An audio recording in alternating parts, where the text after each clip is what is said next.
Good morning, I am Aprila Lama and these are the headlines of the hour. Chair of Rashtriya Swatantra Party Robi Lamichane being transferred to Katmandu over cooperative fraud case. Investigation continues on the illegal transfer of funds from Swarna Lakshmi to Gorkha Media. Air pollution increases in Nepal as temperature decreases. Doctors advise health precautions amid rising pollution levels.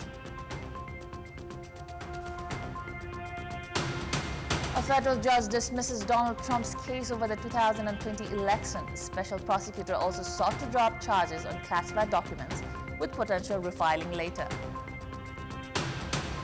And 10 clubs boycott B Division League over dues dispute with ANFA. Club demands payment from 3 years ago before league begins in January 2025.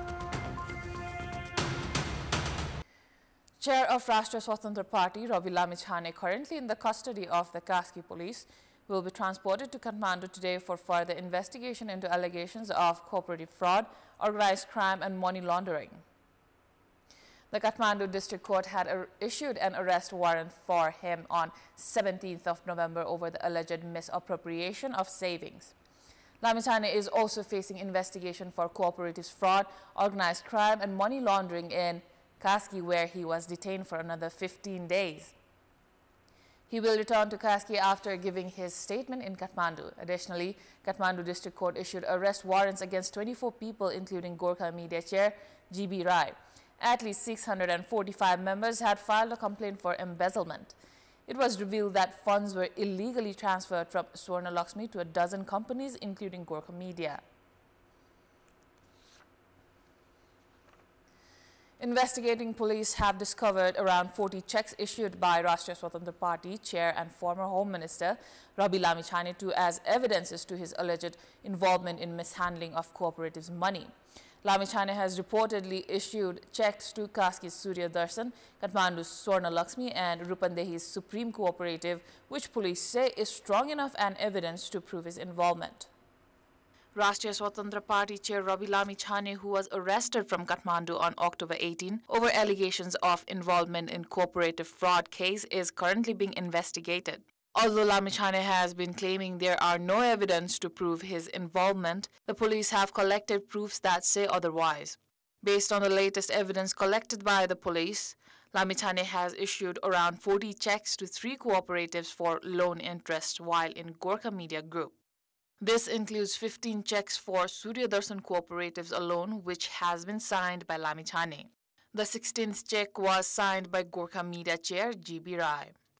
Between April 18, 2021 to July 15, 2022, Lamichane has issued checks worth 2.237 million rupees. Lamichane had also issued 15 checks to pay loan interest worth 9.3 million to Swarna Lakshmi cooperatives of Katmandu between April 23, 2021 to July 15, 2022.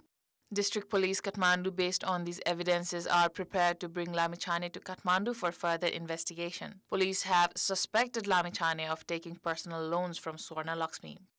Lamichane has also been evidently found depositing 4 million rupees through 10 checks at Butwal's Supreme Cooperative between June 17, 2021 and May 31, 2022. Altogether, he has deposited 16.2 million rupees in these 3 cooperatives. The Special Parliamentary Probe Committee has already stated 677.6 million rupees had been transferred to Gorkha Media Group from 5 cooperatives.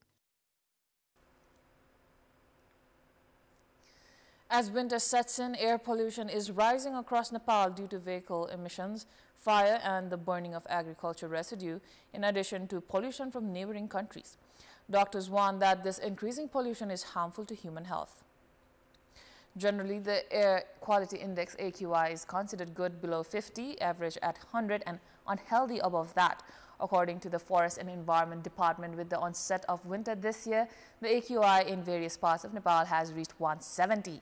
On January 5, 2021, Ratnapark, Katmandu recorded a peak of 420 AQI. एकदम particularly यसको specific भइकन कुरा गर्दा पर्दा यसको भूगोल पनि यसमा चाहिँ कारण छ। यसमा पास आउट हुने चाहिँ ठाउँ छैन र अनि त्यो बिहान चाहिँ चिसो र बेलुका चिसो हुँदाखेरि त्यो डिस्पर्सन जो हुन पाउँदैन एक ठाउँमा ठिक्रिन्छ, जिउँसो तातो हुन थालेपछि माथि जान्छ तर पास आउट हुन पाउँदैन। अनि यो चक्र चाहिँ यही नै रुमलिरहन्छ। त्यो हुँदाखेरि उपत्यकामा चाहिँ अलि बढेको जाडो महिना हुँदा बढेको महसुस हुन्छ हैन अनि तर त्यही कुरा चाहिँ फेरि यता मनसुनको सिजनमा हामी हेर्यौं भने स्वास्थ्य घटेको पाइन्छ Doctors warn that children, pregnant women and individuals with chronic conditions are most vulnerable to the health impacts of air pollution. It can lead to symptoms such as allergies, chest tightness, and more severe issues like pneumonia and asthma. Government statistics reveal that air pollution is responsible for 42,000 deaths every year in Nepal. The Forest and Environment Department predicts that air pollution will worsen as cold weather persists. Doctors urge the public to take precautions to protect their health. Now, the Election Commission has announced that preparations for the by-election of December 1st has been completed. The Commission announced that preparations for the by-elections has been completed with ballot papers dispatched to 41 locations. According to the Commission, all necessary election materials, including ballot paper and ballot boxes, has been delivered to the election offices. Additionally, the Commission has set up a joint election operations center to address complaints regarding code of conduct violations, manage election-related information, and resolve any immediate issues that may arise.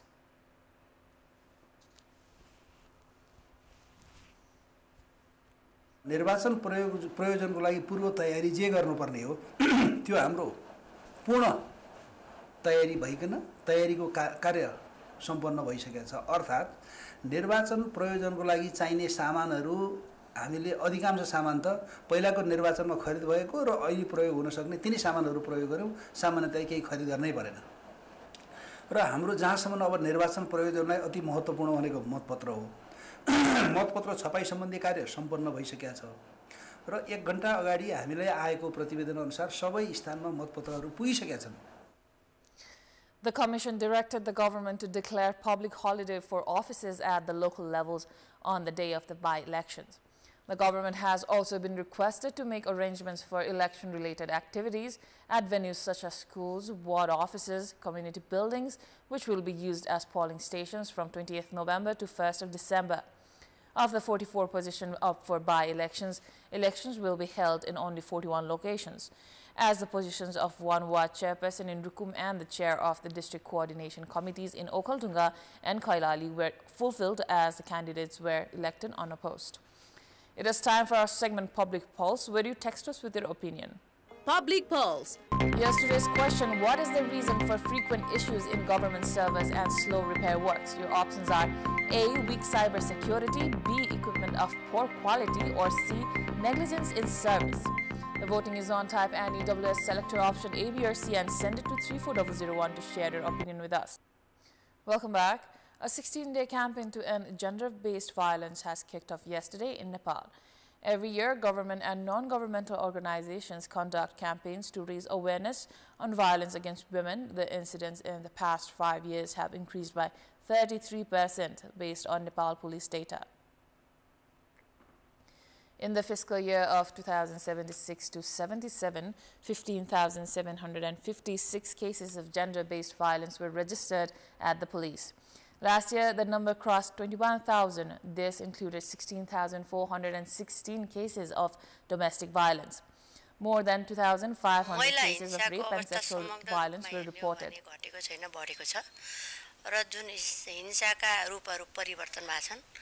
महिला आयोगले पनि महिला हिंसाका विषयमा काम गर्ने महिला मन्त्रालय पनि गर्ने प्रहरी प्रशासनले गर्ने न्यायिक समितिले गर्ने तपाईलाई एनजीओ आईएनजीओ एकदम यो च्याउ उम्रे जस्तो यो सबैले गर्ने तर महिला हिंसाका घटनाहरू बढेका छन् घटेका छैनन् र जसले हिंसाको घटना लिएर न्यायिक निकायमा पुग्छ उनले आफूलाई सुरक्षाको अनुभूति पनि गर्दैन फास्ट ट्र्याकबाट उनले न्याय पनि पाउँदैन र उनले अदालतमा जान्छ झन्झटिलो बाटो आयोगमा आउँछ यो मिल्दैन त्यो मिल्दैन सबै नमिल्ने कानुनको परिधिमा रहेर भन्दिने न्यायिक समितिमा जान्छ राजनीतिक रूपले प्रशिक्षित न्यायिक समितिका उपप्रमुखहरू.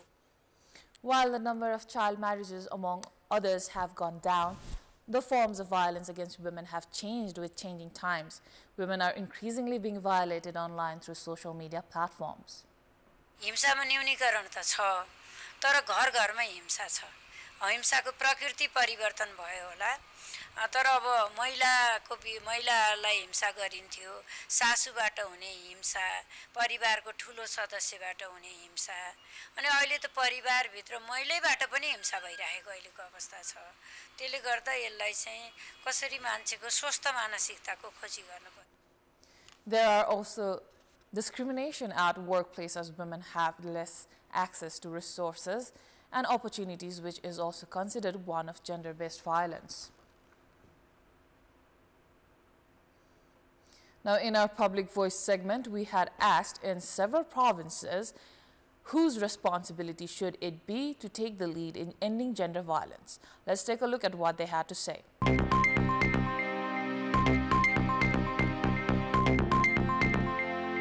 हिंसामा छु है भन्ने कुरा थाहा पाउन सक्न पर्यो र त्यही कुरा बाहिर समाजमा बोल्न सक्न पर्यो अनि कानुनी कुराहरू खोज्न पर्यो, कानुनी पाटो खोज्न पर्यो कि कहाँ गएर महिला हिंसा अन्त्य हुन्छ भन्ने कुरा स्वयं महिलाले नै थाहा पाउन पर्यो। राज्यले आफूले बनाएका नीति निर्माण गरेका कानुनहरूलाई कार्यान्वयन गर्ने र पालना गर्ने हो भने महिला हिंसा अन्त्य हुन्छ। समाजको सबभन्दा ठुलो भूमिका हुनुपर्ने, सबभन्दा पहिला त व्यक्ति जो चाहिँ आफैमा पीडित हुन्छ त्यो व्यक्तिबाटै त्यो कुरा उठान हुनुपर्छ। श्रीमतीले खाना पकाउँछ पनि श्रीमानले लुगा धुनी, उपरखुट्टी लाएर नबस्ने, राम्रो दृष्टिकोणले हेर्ने हो भनेपछि घरबाटै उन्मूलन हुन्छ, लैङ्गिक हिंसाको अन्त्य हुन्छ। महिलाले पनि आफ्नो महिला हिंसाको हकको लागि अगाडि लड्न पर्यो अनि पुरुषले पनि त्यसमा महिला हिंसा अन्त गर्नको लागि पुरुषले पनि लागि पर्न पर्यो। सबभन्दा पहिला परिवारबाटै सुरु गरेर महिला हिंसालाई कम गर्न सकिन्छ। महिलाहरू नै जागरुक हुनुपर्छ। पहिलो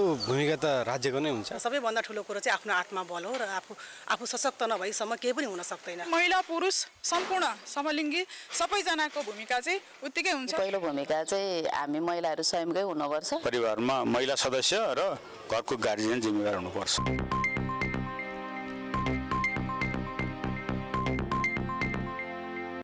It is time for international news.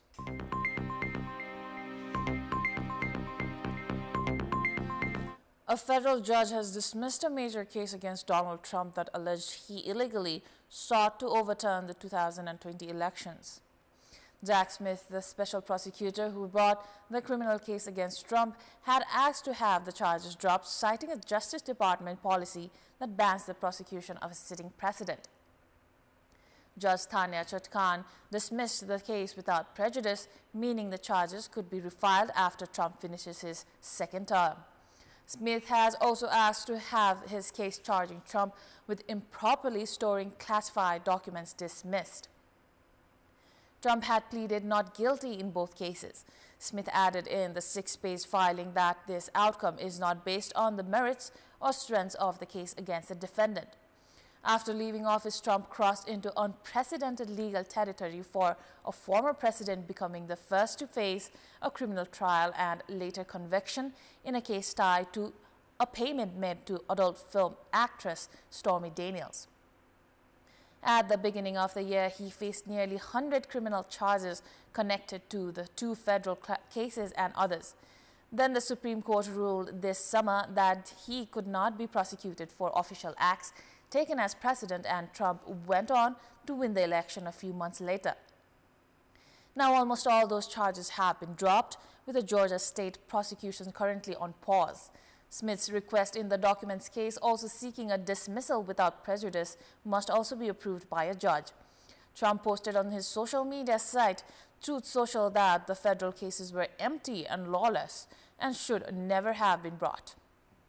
Now, thousands of protesters across Spain marched yesterday to mark the International Day for the Elimination of Violence Against Women in a country that has recorded 41 deadly cases of gender-based violence so far this year. At marches held in over 50 municipalities, demonstrators chanted slogans. In Madrid, where 2 separate marches took place, they held up signs and banners reading.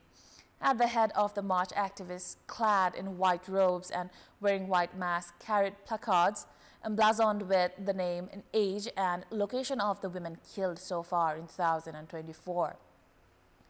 A smaller crowd marching nearby was led by 2 groups belonging to the so-called gender-critical faction, within the feminist movement, which opposes some policies advocated by trans rights activists and commercial surrogacy, as well as calling for the abolition of sex work.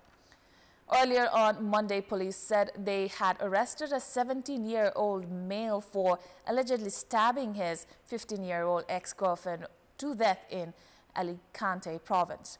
If confirmed, it would bring the number of gender-based killings this year to 42.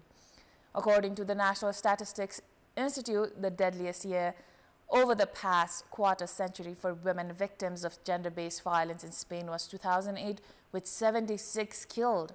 The total number of victims since 2003 currently stands at 1,286, Equality Ministry data shows. 10 out of 14 clubs of the Shahid Smarak B Division League have announced that they will not participate in the league until they receive the outstanding dues from 3 years ago. Less than a week after the Shahid Smarak B Division League was announced, 10 clubs have accused ANFA of imposing a unilateral decision. The clubs, including Annapurna Club and Jhapa Football Club, have announced that they won't play until they receive dues from 3 years ago. The B Division is set to begin on January 26, 2025, with club registration due by 6th of December. That is all for the moment. Thank you for watching. Bye for now.